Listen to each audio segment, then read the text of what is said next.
बिस्मिल्लाहिर्रहमानिर्रहीम। अस्सलाम वालेकुम नादरीन, आप यूट्यूब चैनल देख रहे हैं, मैं इमरान खान। नादरीन, सबसे पहले तो एक ये अफसोसनाक हरकत की है पाकिस्तान की मीडिया ने। तलत हुसैन का प्रोग्राम है और वहाँ पे शेर अफजल मरवत साहब थे। इन्होंने बड़ी घटिया ज़ुबान इस्तेमाल की है और मुबैना तौर पर समीना पाशा साहिबा के बारे में इस्तेमाल की है। इंतहाई अफसोसनाक है, परले दर्जे की बेशर्मी है। और देखिए, जब दलील ख़त्म हो जाती है तो फिर जलील लॉन्च कर दिए जाते हैं। मैं तो यही देख रहा हूँ। यानी पाकिस्तान में एक खातून होना वैसे ही मुश्किल है और ख़ातून होते हुए मीडिया में काम करना तो उससे ज़्यादा मुश्किल काम है। यानी ऐसा लगता है कि नामुमकिनात में से है। ख़वातीन रोज़ाना जिस सूरत हाल का सामना करती हैं वो हम सब जानते हैं। उनको हरास किया जाता है, परेशान किया जाता है। मैं क्योंकि मीडिया इंडस्ट्री में हूँ तो मैं ये चीज़ें लगातार इतने सालों से देखता चला आया हूँ। अपने तौर पे आप कोशिश कर सकते हैं, लेकिन ये इतनी बड़ी मीडिया इंडस्ट्री है और इसके अंदर इतना इस्तेहसाल किया जाता है ख़वातीन का कि आपको अंदाज़ा भी नहीं है। बाहर से सारा कुछ टिप टॉप लगता है, लेकिन इसके अंदर एक बड़ा गंद है पाकिस्तान में। लेकिन अब बदकिस्मती उससे ज़्यादा ये है कि ख़वातीन जो पहले ही बड़ी मुश्किल से काम कर रही हैं, उनमें एक खातून ने साबित किया कि वो हवा के मुखालिफ भी चल सकती है। उसने साबित किया कि वो गो विद द फ्लो नहीं होगा। यानी उन्होंने रवायत को तोड़ा। नॉर्मली ख़वातीन के खड़े हो जाने का, डट जाने का यहाँ पे कोई किसी किस्म का कॉन्सेप्ट ही नहीं है पाकिस्तान में। ख़वातीन जो है वो फ़्लो के साथ जाती हैं, जो सिस्टम जा रहा है उसके साथ उन्हें काम करना पड़ेगा। ख़वातीन को कंप्रोमाइज़ करना पड़ता है पाकिस्तान में। समीना पाशा ने कंप्रोमाइज़ करने से इनकार किया, नौकरी चली गई, अकाउंट्स बंद हो गए, हर किस्म की परेशानी उनके सामने आई और अब इस किस्म के टाउट्स लॉन्च कर दिए गए हैं जो उठते हैं और उठकर जुमले कसते हैं। और वो तलत हुसैन इतनी लंबी सहाफ़त है भाई आपकी, आप बैठ के मज़े ले रहे हैं, आप इंजॉय कर रहे हैं उसको। और ये पहली मर्तबा नहीं है तलत हुसैन के। अगर आप कुछ थंबनेल सोशल मीडिया पे गर्दिश कर रहे हैं, अगर उनको निकाल कर आप पढ़ें तो वो बड़े ज़ूबानी किस्म के हैं, बहुत अजीब किस्म के हैं। यानी इतनी लंबी सहाफ़त करने के बाद ऐसी बेशर्मी और ऐसी डिटाई मेरी समझ से बाहर है। कुछ अर्सा पहले एक और सहाफ़ी भी इनके प्रोग्राम में बैठ के ऐसी ज़ूबानी बातें कर रहा था। निजी जिंदगियों पर हमले करना बहुत नामुनासिब है और ये घटिया हरकतें बंद होनी चाहिए। इसकी जितनी मजम्मत की जाए उतनी कम है। पार्टियां बदलने वाली एक खातून है, वो जनाब अब उठ के उसने भी समीना पाशा साहिबा पे हमला कर दिया। तो एक्चुअली समीना पाशा साहिबा से प्रॉब्लम क्या है? और प्रॉब्लम यह है कि उन्होंने बाकी तमाम ख़वातीन की तरह सरेंडर करने से इनकार कर दिया। अब उनके बाद दूसरी ख़वातीन को भी हौसला मिलेगा कि नहीं, हम निज़ाम की मर्जी के खिलाफ चल सकते हैं, हम वो कह सकते हैं जो हम कहना चाहें, हम इख्तिलाफ राय की जुर्रत कर सकते हैं। अब बाकी ख़वातीन को मौका मिले, इससे पहले इनको दबा लो। तो एस्टेब्लिशमेंट के टाउट सारे इकट्ठे होकर पड़ गए और वैसे भी जूते पॉलिश कर करके इनके मुंह के जायके इतने ख़राब हो गए, अब ये किसी के ऊपर भी अटैक कर देते हैं अचानक से। ये इनके दिमागों पे असर हो गया है जूतों की पॉलिश की खुशबू से। इतनी इनके दिमाग के अंदर ये पॉलिश की बू चली गई है कि इन्हें अब समझ ही नहीं आ रही। इनका दिमाग काम करना बंद हो गया और माशरती जो इकदार हैं हमारी, उनको भी ये लोग भूल चुके हैं। ये पंजाब हुकूमत के तो पोल सही जो है वो खोलती हैं समीना पाशा साहिबा। सिद्दीक जान साहब ने भी बड़ी तबाही फेरी है। ये एक ट्वीट के अंदर उन्होंने पूरी पंजाब हुकूमत का पोस्टमार्टम कर दिया, एक ट्वीट के अंदर। गौर कीजिए, यहाँ पे एक चीज़ भी गलत साबित नहीं होगी। गौर कीजिएगा, पंजाब में किसान तबाह तो मुकम्मल तौर पर तबाह है। इन्होंने हर फसल में किसान को तबाह किया, हर जगह पे किसान को टीका लगाया, बर्बाद कर दिया। और रही सही कसर जो है वो सैलाब में पूरी हो गई। आज किसान के पास गंदम उगाने के लिए बीज तक अवेलेबल नहीं था। पता नहीं कैसे कैसे क्या क्या फरोख्त करके, किस तरह पैसे इकट्ठे करके हमने जब ये छोटा सा एक प्रोजेक्ट किया किसानों को बीज देने वाला, तो हमें आइडिया हुआ कि इतनी ज़्यादा एप्लीकेशन आ गई कि हम परेशान हो गए थे। किसान के पास बीज लगाने के लिए मौजूद नहीं है थोड़े से पैसे अपनी फसल में, अपने खेत में। ये इन्होंने पंजाब के साथ, किसान के साथ कर दिया। टेक्सटाइल तबाह कर दी इन्होंने पाकिस्तान में, ख़ास तौर पे पंजाब में। ताजिर तबाह कर दिए, कारोबार तबाह कर दिए, सरकारी मुलाजमीन बेरोज़गार कर दिए, गरीब खुवार करके रख दिया, अदालतें ख़त्म हो गई हैं, बेरोज़गारी अरूज पर है, गुर्बत तारीख की बुलंद तरीन सतह के ऊपर पहुँच गई है और ये पंजाब में हो रहा है। चादर और चार दीवारी का तकद्दुस पंजाब में लगातार पामाल किया जा रहा है और ये एक मामूल बन चुका है। सियासी वर्कर्स का जीना महाल हो गया है, मजहबी अफराद के लिए अलग मुश्किलात हैं, करप्शन हर तरफ पंजाब के अंदर फैली हुई है।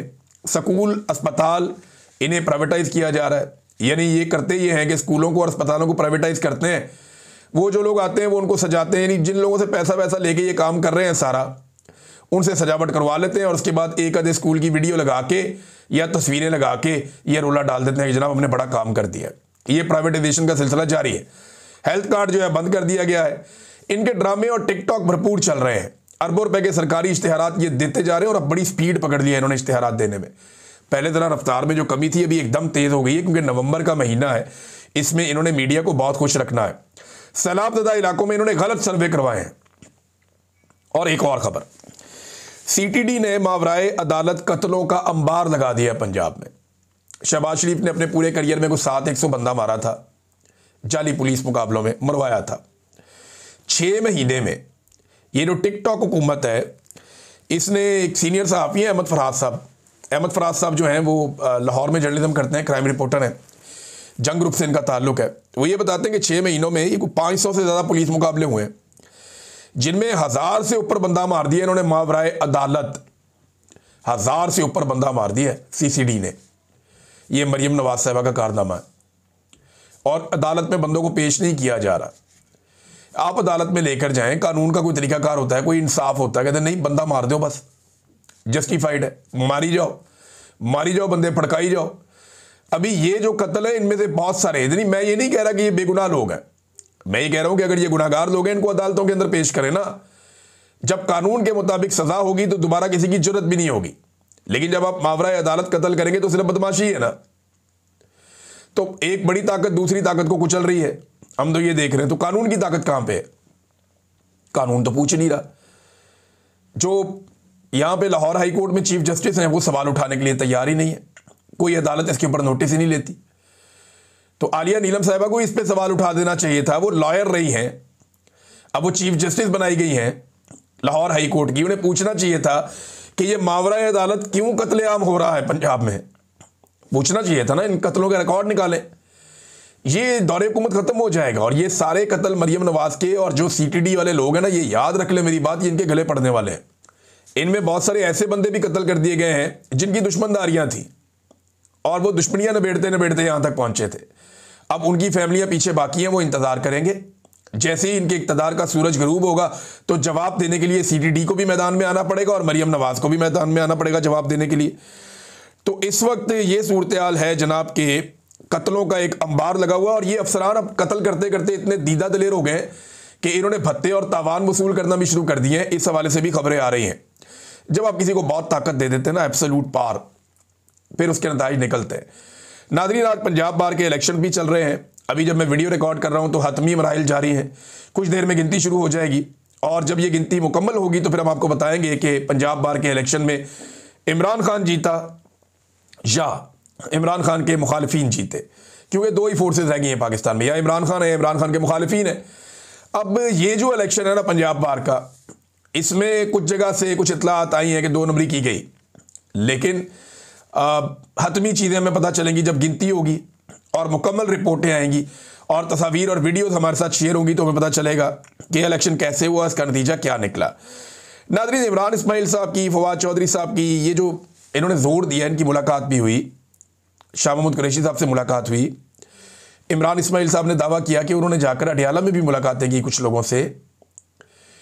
ये लोग कहते हैं कि टेम्परेचर को नीचे लाना चाहिए, एस्टेब्लिशमेंट के साथ और हुकूमत के साथ बातचीत करना ज़रूरी है।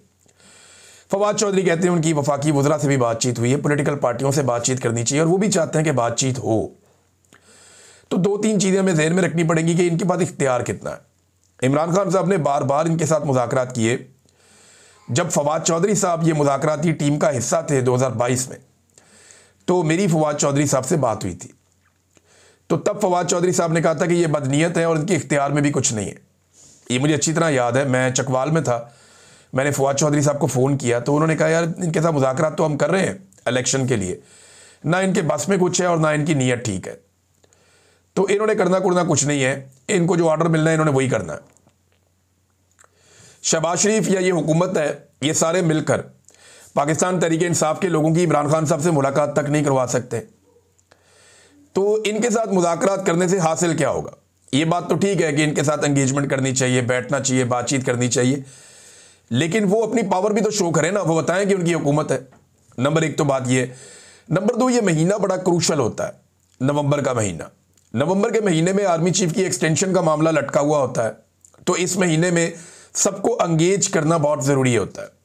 तो फवाद चौधरी साहब को और इमरान इस्माइल साहब को पाकिस्तान तहरीक इंसाफ के लोग इस नज़र से भी देख रहे हैं कि शायद ये महीना क्योंकि ऐसा है और मामला इस तरफ जा रहे हैं, तो शायद इसलिए अभी ये लोग मैदान में आए कि चलो थोड़ी सी एंगेजमेंट करवाई जाए इनके ज़रिए से। कुछ लोग ये इल्ज़ामात भी लगा रहे हैं कि इनकी मुलाकात जो है वो स्पॉन्सर्ड थी, खुद करवाई गई है। फिर जो ट्वीट इन्होंने किए वो एक जैसे थे, मिलते जुलते थे।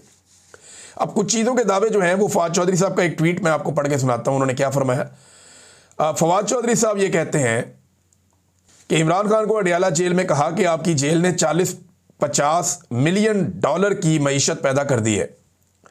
अब जो लोग आपकी कैद को रोज़ बेच रहे हैं और पैसे बना रहे हैं, ये आपको बाहर नहीं देखना चाहते।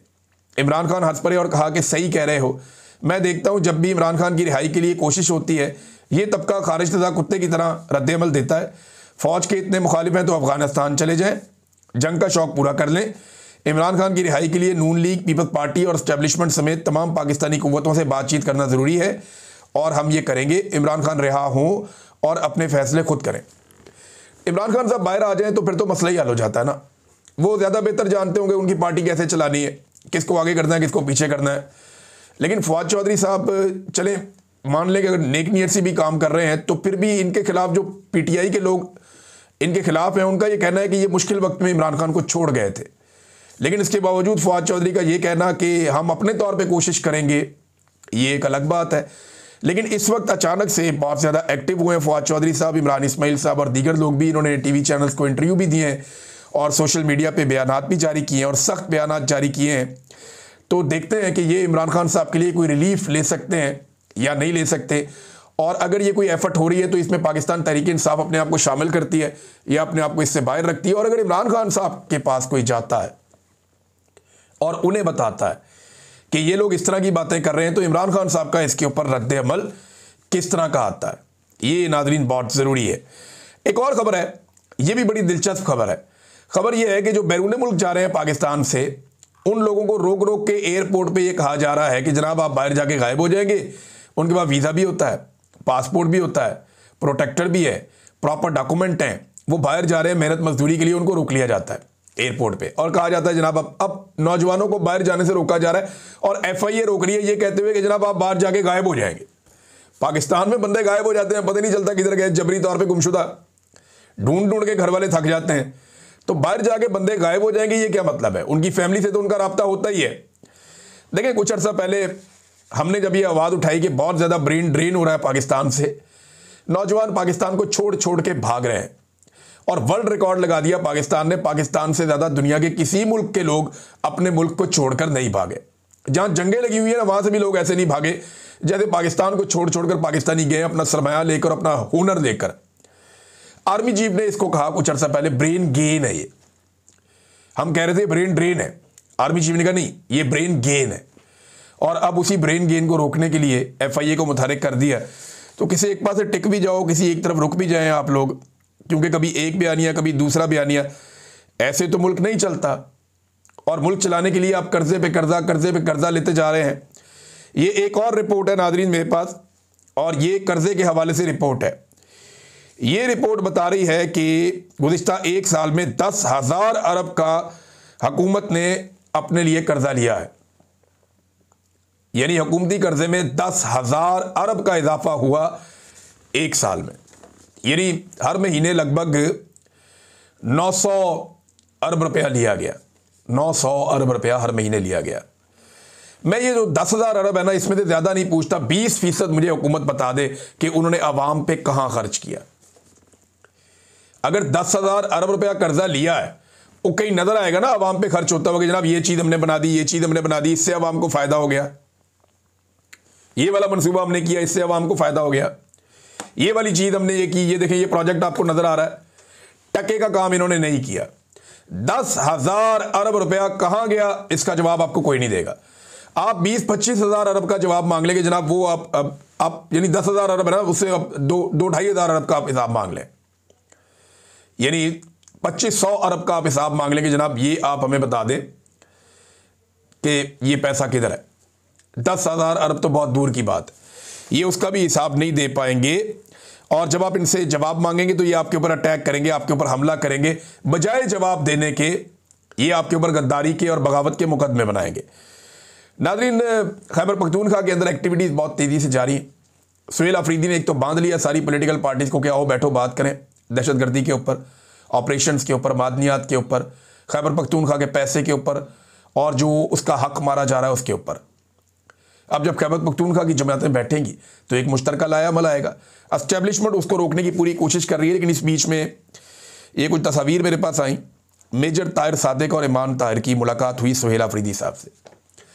देखिए, जब मेजर ताहिर सादिक कहते हैं ना तो आप इनके हमायती हैं या आप इनके मुखालिफ हैं।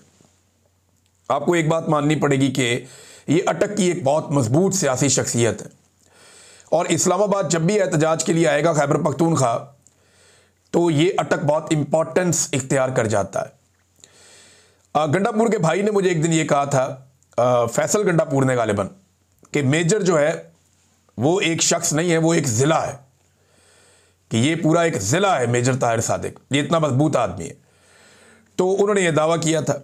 और अब ये जब मेजर साहब गए मिलने के लिए, को 500 के करीब इनके साथ कारकुन मौजूद थे इमरान खान साहब के, और 60 के करीब चेयरमैन भी मौजूद थे। अटक जो है जो हमेशा से बहुत अहम रहा, जब भी कभी इस्लामाबाद की तरफ मार्च शुरू हुआ खैबर पख्तूनख्वा से। अब मेजर ताहिर सादिक बिलाखिर पाकिस्तान में मौजूद हैं। ये बहुत अरसा पाकिस्तान से बाहर रहे, इन्होंने बड़ी तकालीफ देखी, ये खुद ज़ख्मी भी हो गए, लेकिन इसके बावजूद ये इमरान खान के साथ डटे रहे। इन्होंने, इनकी फैमिली ने बहुत नुकसान करवाया। अटक से बहुत और फैमिलीज भी हैं जिनमें एक जुल्फी बुखारी साहब है, उनकी जायदादें छीन ली, उनकी पूरी फैमिली को दरबदर कर दिया, उनकी नीलामियाँ कर दी, उनके ऊपर मुकदमात बना दे। वो एग्जाइल में अभी भी ज़िंदगी गुजार रहे हैं। इमरान खान के लिए कोशिश करते रहते हैं, कभी इस फोरम पे, कभी इस फोरम पे, कभी इस फोरम पे। तो अटक के लोगों ने इमरान खान साहब के साथ वफादारी निभाई है, ये बात जो है वो ढकी छुपी नहीं है। अब मेजर ताहिर सादिक साहब जो है वो ये इस एहतजाज में क्या रोल प्ले कर सकते हैं जो आने वाला है, इसका तयन हो जाएगा आने वाले दिनों में और चीज़ें आपके साथ आहिस्ता आहिस्ता सामने आना शुरू हो जाएंगी। एक नाज़रीन वीडियो वायरल हो गई है, और ये जो वीडियो वायरल हो गई है ये इसराइल का एक वज़ीर है, ये उसकी वीडियो है। ये इसने खुद अपने अकाउंट से शेयर की वीडियो, और ये जो वज़ीर है इसका नाम है बिन गवेर। ये बड़ा सख्त गिर किस्म का आदमी है, दाएं बाजू का इसराइल का बंदा है, और इसने एक वीडियो पैगाम जारी किया जिसमें इंसानी हकूक़ की धज्जियाँ इसने उड़ाई हैं और एक मकरूह चेहरा दिखाया अपना। अब यहाँ पे बहुत सारे लोग हैं जो ज़मीन पे लेटे हुए हैं, उनके हाथ पीछे बंधे हुए हैं और उन्हें ज़मीन पर उल्टा लटाया हुआ है। वहाँ खड़े होकर वो ये कह रहा है कि इनको सज़ाए मौत दी जाए, ये फ़लस्तीनी है और ये हमें कत्ल करने के लिए आए थे और इनको जल्द अज जल्द सज़ाए मौत दी जाए, ऐसा ना किया गया तो फिर मैं मुखालफत करूँगा नेतन्याहू की। और एक तफसीली वीडियो पैगाम भी जारी किया जिसमें कहा कि इसराइल की जानिब से हमास के रहनुमाओं को हलाक करने के बाद तंजीम ने गमाल बनाए गए इसराइलियों को तशद्दुद का निशाना बनाया। इसराइली वज़ीर बिन गवीर ने फ़लस्तीनी कैदियों पर सख्त पाबंदियों और जेलों में खौफ की फ़िज़ा पैदा करने को अपनी कामयाबी करार देते हुए कहा कि मैं जेलों में इनकलाब पर फ़ख्र करता हूँ। अब वो तफरीही कैंप नहीं बल्कि खौफ की जगह बन चुकी है। वहाँ कैदियों के चेहरों पर मुस्कुराहटें मिटा दी गई हैं। यानी वो ये कह रहे हैं कि बहुत सख्त पॉलिसियाँ रखी गई हैं, जेलों को हमने अजाब बना के रख दिया कैदियों के लिए। तो ये इंसानी हकूक़ की धज्जियाँ उड़ा के उसका बाकायदा ऐलान भी किया जा रहा है और हम ये होता हुआ देख रहे हैं। अब इसी इसराइल की हिफाजत के लिए मुस्लिम फ़ौजों के दस्ते जाएंगे कि जनाब एक बफर जोन कायम हो जाए और फ़लस्तीनियों की जो मज़ामत है इसराइलियों के ख़िलाफ़ वो ख़त्म हो जाए। इन्हीं की ख्वाहिश पे जा रही है ना फ़ौज। फ़लस्तीनियों ने तो ऐसा कोई आइडिया नहीं दिया था, वो तो बेचारे मजबूर लोग हैं, उनकी बात ही कोई नहीं सुनता। एक और चीज़ नाज़रीन, ये खबर आप देखिएगा, बड़ी इंपॉर्टेंट खबर है, बहुत ही ज़्यादा। पाकिस्तान ने अमेरिका और भारत के 10 साला दिफाई मुआहदे का नोटिस ले लिया। कितनी बड़ी खबर है, ये जंग अखबार की खबर है और इस्लामाबाद और कुआलालंपुर से ये खबर आई है। अमेरिकी वज़ीर दिफा ने जुम्मे को तस्दीक की कि वाशिंगटन ने भारत के साथ 10 साला दिफाई फ्रेमवर्क मुआहदे पर दस्तखत कर दिए हैं। अमेरिकी वज़ीर दिफा के मुताबिक ये मुआहदा दोनों ममालिक की अफवाज के लिए मुस्तकबिल में गहरे और बामानी ताउन की राह हमवार करेगा। मुआहदे से दोनों ममालिक के दरमियान ताउन, मालूमात के तबादले और टेक्नोलॉजी के इश्तराक में इजाफा होगा। उधर पाकिस्तान के दफ्तर खारजा का कहना है कि इस्लामाबाद ने अमेरिका भारत दिफाई मुआहदे का नोटिस लिया है तर्जुमान ताहिर इंद्राबी ने कहा कि खित्ते पर अमेरिका भारतीय दिफाई मुआहदे के असरात का पाकिस्तान जायजा ले रहा है। मुसल्लह अफवाज भारतीय फौजी मशकों पर नज़र रखे हुए हैं। भारत की किसी भी मुहिम जोई का भरपूर जवाब दिया जाएगा। भाई अमेरिका ने भारत के साथ मुआहदा किया, पाकिस्तान ने नोटिस ले लिया। सबसे बड़ी खबर तो पाकिस्तान का नोटिस है। क्या इस नोटिस के बाद पाकिस्तान डोनाल्ड ट्रंप को जो नॉमिनेट किया पाकिस्तान ने अमन के नोबेल इनाम के लिए, क्या अपनी नॉमिनेशन वापस ले लेगा? क्या पाकिस्तान अपने उस मौक़िफ़ से पीछे हट जाएगा? मुझे नहीं लगता, क्योंकि जब तक इमरान खान जेल में, पाकिस्तान की एस्टेब्लिशमेंट और पाकिस्तान की हुकूमत ये हर दरवाजे पे, हर दहलीज पर सजदा करेंगे इमरान खान से बचने के लिए। अब तक के लिए इतना ही। अपना ख्याल रखिएगा, अपने इस चैनल का भी। अल्लाह हाफ़िज़।